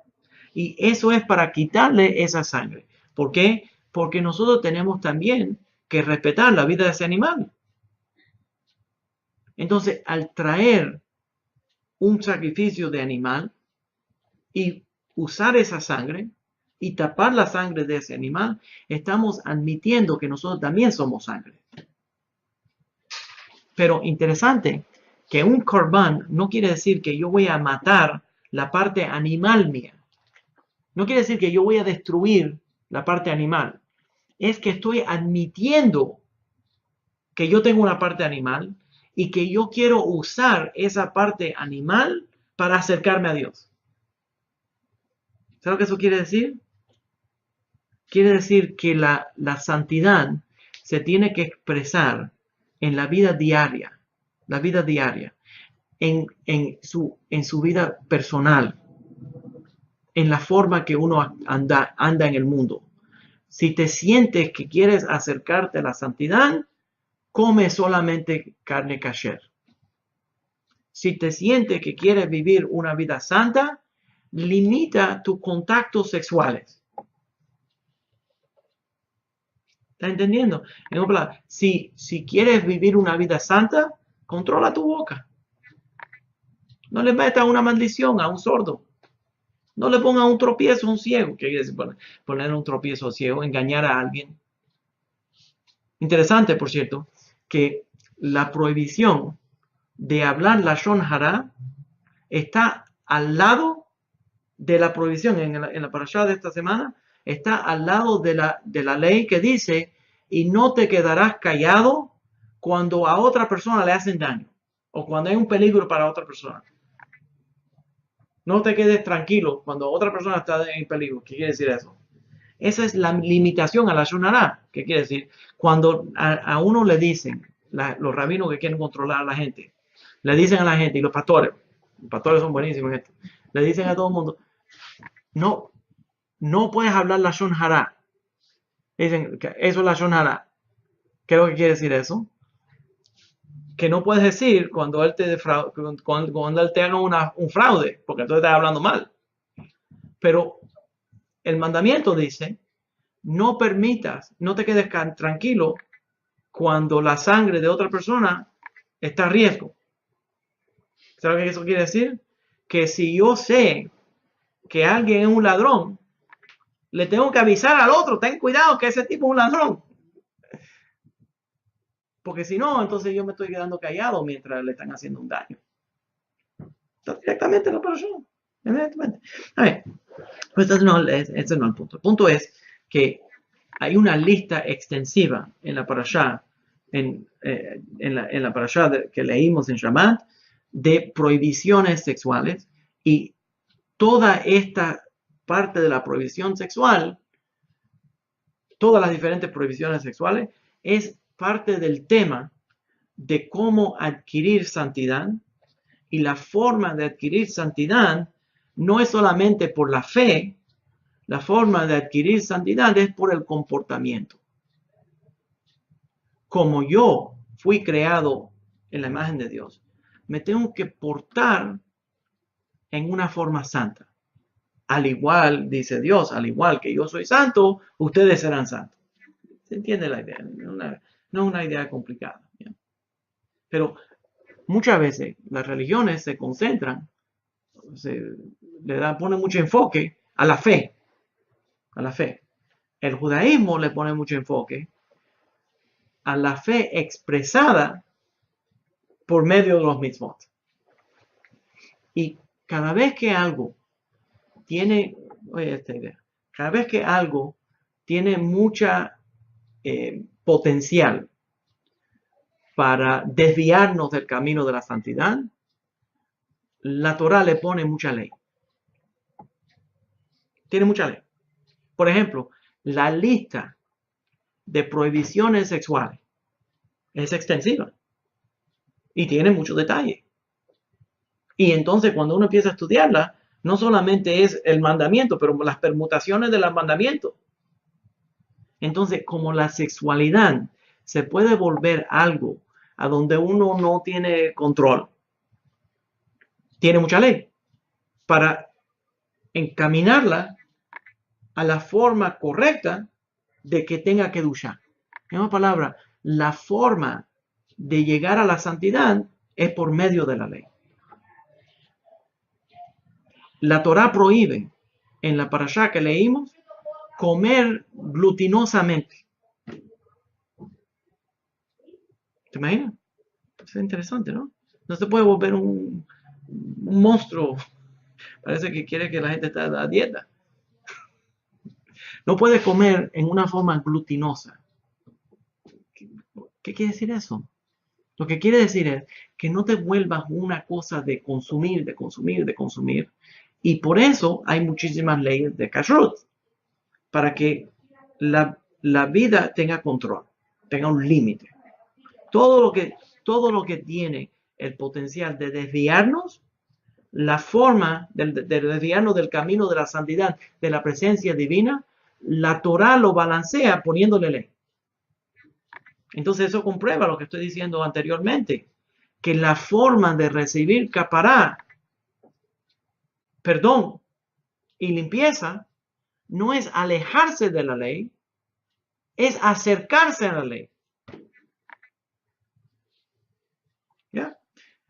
Nada acercaba más a un ser humano a Dios que el sagrado templo, a donde vivía la Shekhinah. Cualquier persona que entraba al sagrado templo sentía la Shekhinah, sentía la presencia divina. Y ninguna institución del pueblo judío tenía más leyes de comportamiento que el sagrado templo. Entonces, es como una charola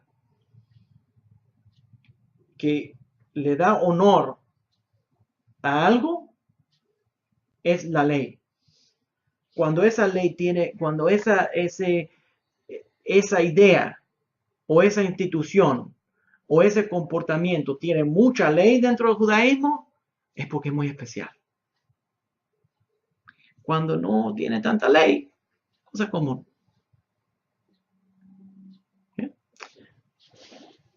Un señor que yo conocí me dijo a mí, bueno, yo he estado viviendo con esta mujer, ya la conozco, nosotros somos buenos amigos, tenemos un pacto juntos, ¿para qué yo me tengo que casar? Por la ley, porque yo me tengo que casar por la ley. Si nosotros estamos viviendo juntos y nunca, y no cometemos adulterio, estamos juntos. Entonces le digo, porque la ley y el pacto con la ley le da más santidad a esa unión. ¿Entiendes? Todo lo que tiene estructura y ley tiene más valor en el judaísmo. Entonces, el camino de la santidad, el camino de Kedoshim, como está en la parashá de esta semana, es por medio de la ley. Y por eso va a tener tanto mitzvot, tanto mandamiento. Pero la idea es que hay una idea en general que es, anda en el camino de la santidad. Busca constantemente, toda la vida, mejorar tu camino de santidad. Es un mandamiento directamente. Entonces, muchas de las personas, por eso que yo tengo tanto respeto a mis talmidim, porque las personas que vienen a acompañarme en estudio de Torah, la única razón que vienen a hacer eso es porque quieren profundizar su camino espiritual. Esas son personas que verdaderamente están llenos de vida. La gente que se han dejado ya, que no tienen que no piensan en eso, están muy alejados. Tenemos que ayudarlos. Esas son la gente que son dignos de pena. Las personas que están constantemente haciendo preguntas, analizando, considerando, esto está bien, esto está mal, en qué dirección ando, cómo me puedo perfeccionar, qué puedo hacer para que mi vida sea digno de respeto, sea una vida que es digna para mí, cómo yo puedo tener una vida bendecida. Esas son las personas que son dignos de gran respeto, porque ellos andan en el camino de Kedusha. ¿Se está entendiendo lo que estoy diciendo? Entonces, la humanidad, el ser humano, no puede perder, Hasbe Shalom, Barminan, perder el llamamiento a la santidad. Porque el llamamiento a la santidad desarrolla al ser humano. Y nos recuerda constantemente que no te tienes que quedar en una situación limitada, en una situación llena de pecado, que puedes pasar por un proceso para mejorar tu vida constantemente. Para mí, eso es una de las grandes cosas que nos está explicando aquí la parasha. Y nos va andando. Ahora nos va a decir cómo llego a la santidad, comportándome en una forma correctamente en el mundo de las relaciones íntimas. Cómo voy a llegar a la Kedushá comiendo animales en una forma correcta. Cómo voy a la Kedushá admitiendo mis pecados y acercándome a Dios en Yom Kippur. ¿Cómo voy a llegar a la Kedushá pagándole a un trabajador en el día que tiene que ser pagado? No haciéndole trampa a los demás. ¿Cómo yo voy a llegar a la santidad? Teniendo cuidado con las plantas en mi jardín. ¿Cómo voy a tener eso? Dándole de comer a la gente pobre, dejando la esquina de la finca. ¿Cómo voy a tener, cómo yo voy a llegar a la santidad? Dándole de comer a la gente pobre, que si se me cae una espiga que no la recoja para que la gente pobre pueda comer. ¿Cómo voy a llegar a la santidad? Viviendo una vida santa. No es, aleluya, gritería, brinqueteo, todas las cosas que la gente se cree que va a ser parte de la religión. No, es qué tipo de persona yo soy. Hace unos años, yo me acuerdo, mi papá descanse, mi papá trabajaba en una factoría en Miami, era una factoría de cajas de cartón. Y nosotros estábamos necesitados. Todo el mundo que ha trabajado en factoría sabe lo que estamos hablando aquí. Mi mamá, que para descanse, trabajaba en una factoría haciendo trenes eléctricos. Entonces nosotros estábamos muy necesitados. Viene una tormenta que se estaba volviendo una tormenta tropical en Miami y cierran la factoría. Justo el día que se pagaban los sueldos. Y no hay comida. Y no hay dinero en la casa.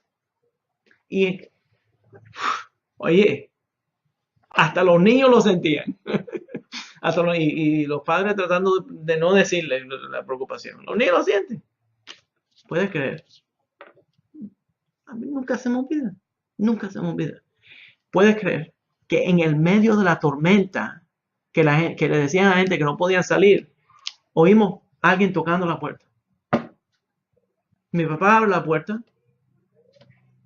El dueño de la factoría no trajo cheques, trajo efectivo.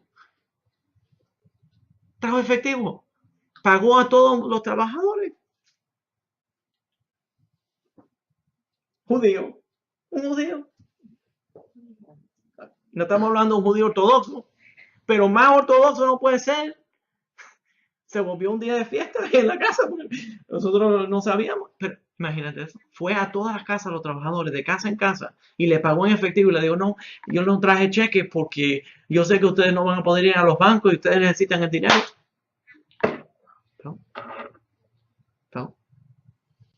Anduvo de casa en casa. Esa es una persona que anda en el camino de la santidad. ¿Me entiendes? Personas que cuando hay hambre y hay problemas, abren su tienda, abren su bodega y le dicen, estamos extendiendo crédito. Le dan crédito a las personas sabiendo que hay dificultad. Personas que hacen eso es lo mismo que dejar la esquina de su finca. O de que cuando se caiga una espiga no la van a buscar. ¿Ya? Boaz, en el libro de Ruth, lo hizo a propósito. Dejaba muchas espigas que caigan, sin querer queriendo. ¿Ya? Para darle más todavía a la gente pobre. Y entonces la Torah no tiene un límite a a la cantidad que esa persona va a dar. Y no tiene un mínimo. No dice. Entonces, la persona lo que está haciendo es comprometiéndose con el camino de la santidad. Entonces, el camino de la santidad viene por medio del camino de la justicia, del camino de la ley, del camino de lo correcto. Y a veces eso no se puede medir. La gente simplemente hace lo que se supone que haga, lo que su corazón le dice que haga. ¿Ya? A mí me parece que todos los mandamientos que se van presentando por medio de esta parashá es todo un proyecto que es el proyecto de la santidad. Y que la Torá entera es el proyecto de la santidad para la humanidad. En otras palabras, lo puedo decir en la forma de una Mishnah que está en Pirkei Avot.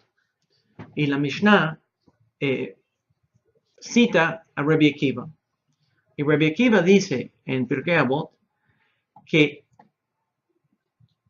Dios le dio un gran regalo al ser humano al decirle, al crear al ser humano a su imagen y decirle al ser humano que fue creado a su imagen. En otras palabras, no es solamente que nos hizo a la imagen divina, pero nos dijo que éramos hechos a la imagen divina. ¿Sabes lo que quiere decir? Que tienes valor. En otras palabras, el ser más grande, más poderoso en el mundo, que puede hacer lo que todo su poder, usó su poder para empoderarnos a nosotros. ¿Tienes la idea? En otras palabras, al decirnos que somos hechos a la imagen humana, a la imagen divina, nos da valor.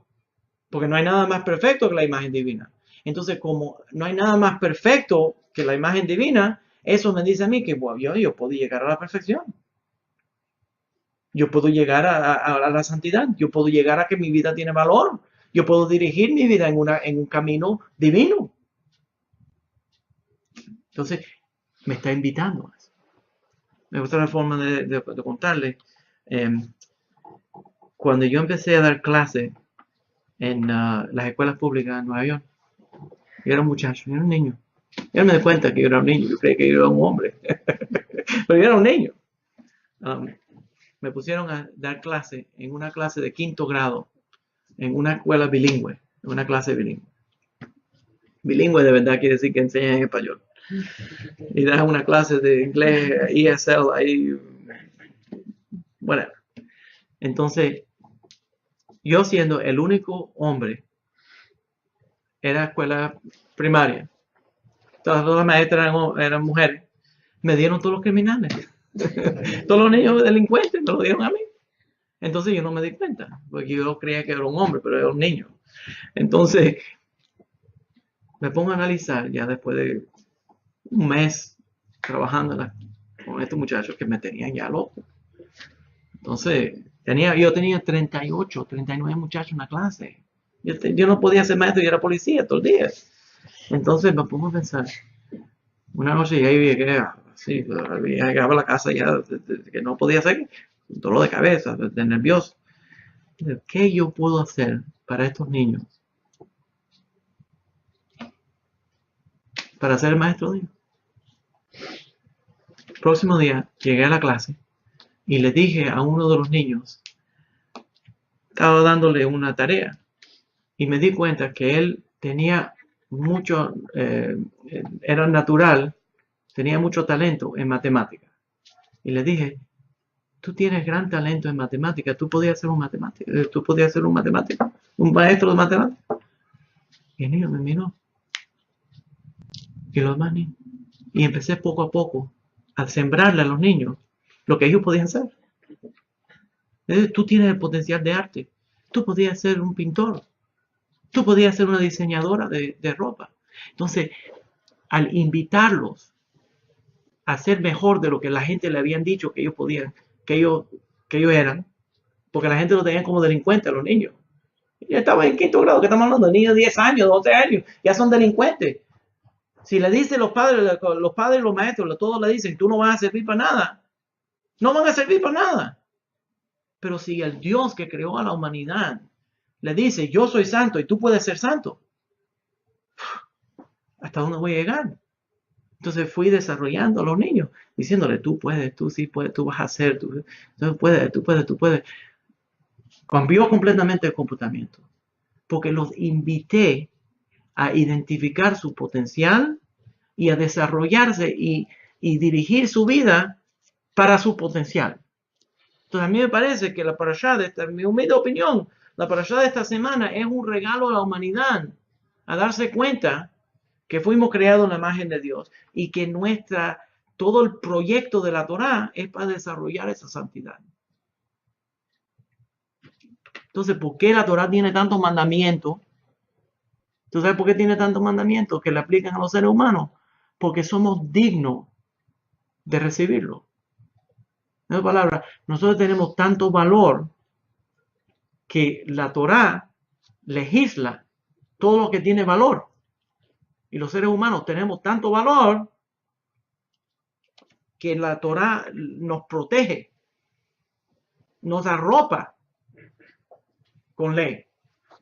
Y el pueblo judío tiene tanto valor que más ley tenemos todavía. Más leyes le aplica al pueblo judío que a ningún otro pueblo en la tierra. ¿Por qué? Por el gran valor y el potencial que nosotros tenemos. ¿Y cómo se desarrolla ese potencial? Guardando esa ley. Para que se pueda entender lo que le estoy ofreciendo. Voy a decir una idea más y entonces voy a tomar una pausa. Oh, pues estamos a tiempo. Wow, no puedo creer. Ok. Una de las cosas que no puedo dejar de mencionar aquí, ¿ya?, es la mitzvah que menciona la Torah. Hay dos mitzvot y están relacionados. Una es la mitzvah de Ahavta lereaja kamoja, y amarás a tu prójimo como a ti mismo. Y la otra, de Ahavte metager, amar al convertido. Amar al convertido. Ahora, normalmente nosotros decimos, espérate, si ya yo recibí la mitzvah de amar a mi prójimo, el convertido es mi prójimo, ya eso le aplica. Entonces, ¿por qué hay una doble mitzvah? ¿Están oyendo? Hay una doble mitzvah de no solamente amar a mi prójimo, pero también amar al convertido. Y no solamente eso, déjenme mencionarlo, que la Torah tiene 36 veces en la Torah el mandamiento de amar al convertido y de no maltratar al convertido. Ahora, ¿cuántas veces me va a decir la misma cosa? ¿Por qué tiene que tener tantas leyes? Le voy a decir por qué. Y lo voy a tratar de decir sin emocionarme. Un poquito de café. Porque el ger, el convertido, tiene tanto valor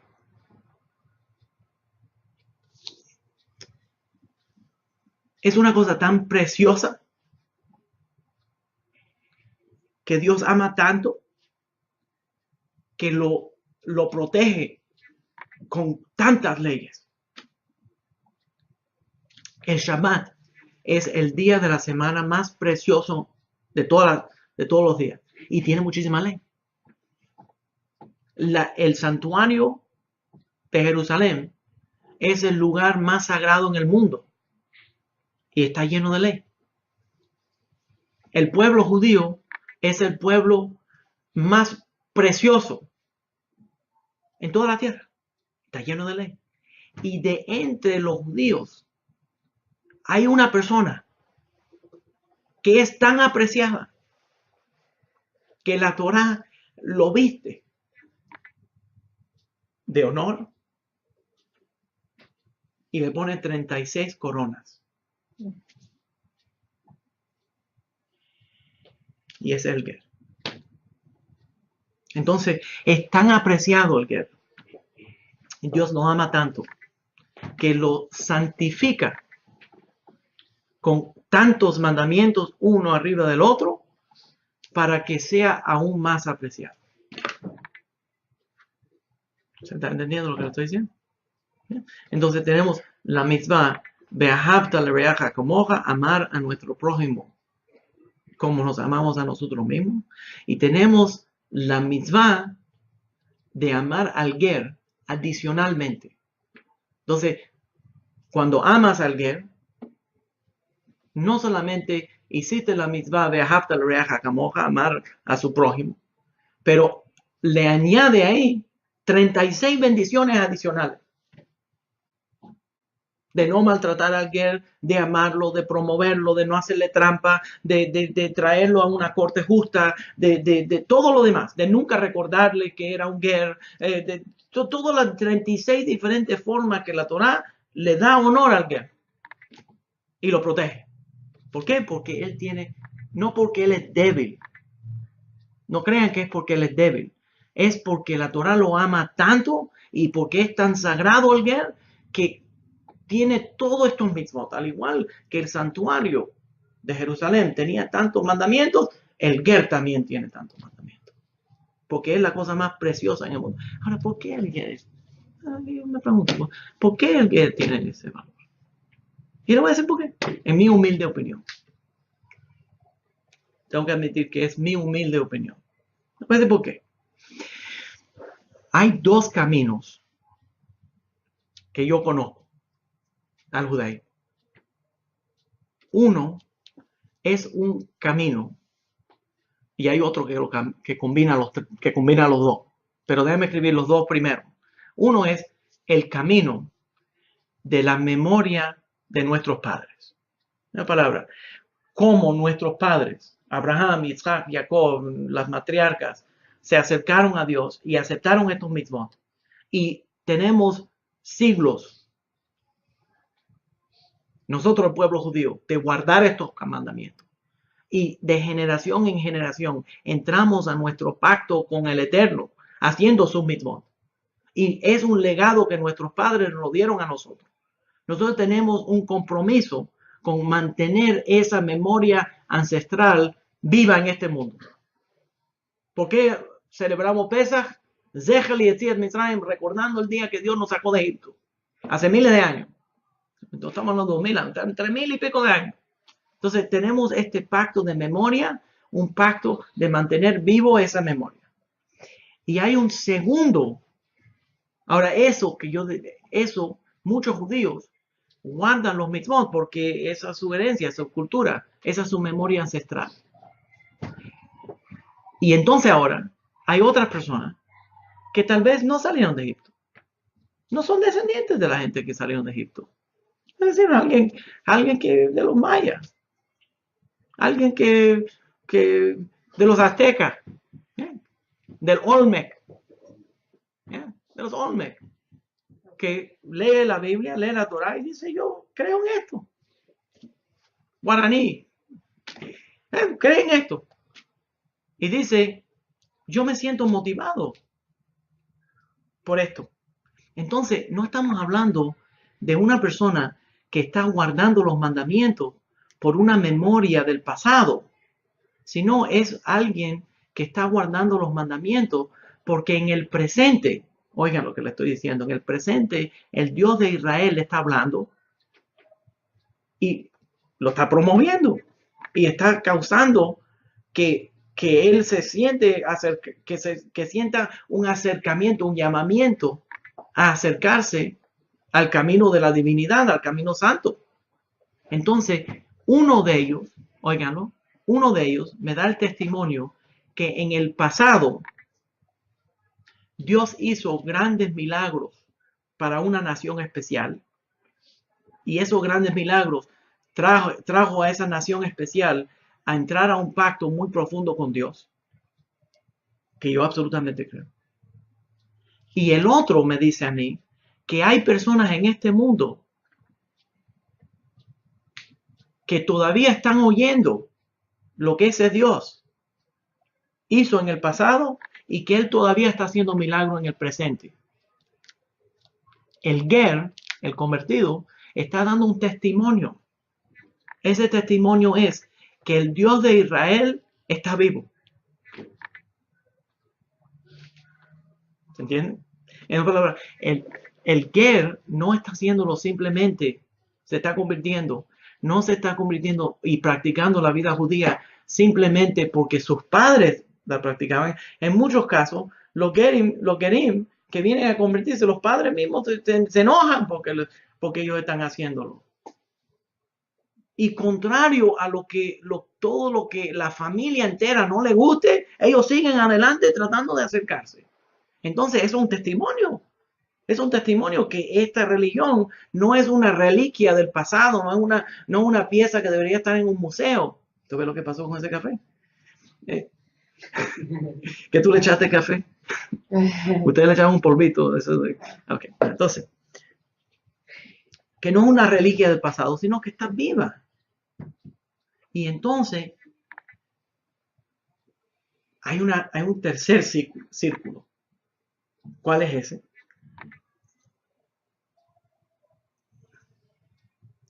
El ser que yo más amo. ¿Quién es esa persona? El ser que es un tipo de guerra, es un tipo de convertido, que tiene una memoria ancestral. Ya ustedes saben quién yo amo. Que tiene una memoria ancestral y responde a la memoria ancestral y un llamamiento, acercamiento moderno y los combina. Esos son los anusim. Es la unión de las dos energías. Qué preciosura.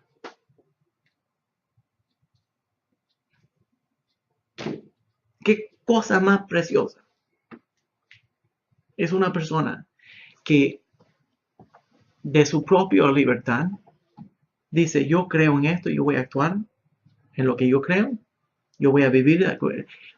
Cosa preciosa, una persona que dice, yo creo que a mis antepasados, Dios hizo intervenciones y milagros para traerme a ese camino y yo voy a seguir en ese camino. El pueblo judío que por miles de años ha renovado su pacto de generación en generación, es una bendición a la tierra cada momento que está vivo. Cada momento, el judío tradicional que dice, mi abuela, una mujer que prende las velas, dice, mi abuela prendía las velas y yo me estoy conectando con Dios al igual que mi abuela se conectaba con Dios, yo guardo el mismo Shabbat que mis antepasados. Es una bendición cada momento. Y el Anus, los Anusim, que tienen una memoria ancestral y se están conectando a esa memoria de sus antepasados que alguien trató de apagar, que trataron de apagarnos por 800 años. Y tiene todavía esa memoria y también tiene en el presente la creencia en la Torá. No hay nada más precioso. Es mi humilde opinión. Luz de Israel.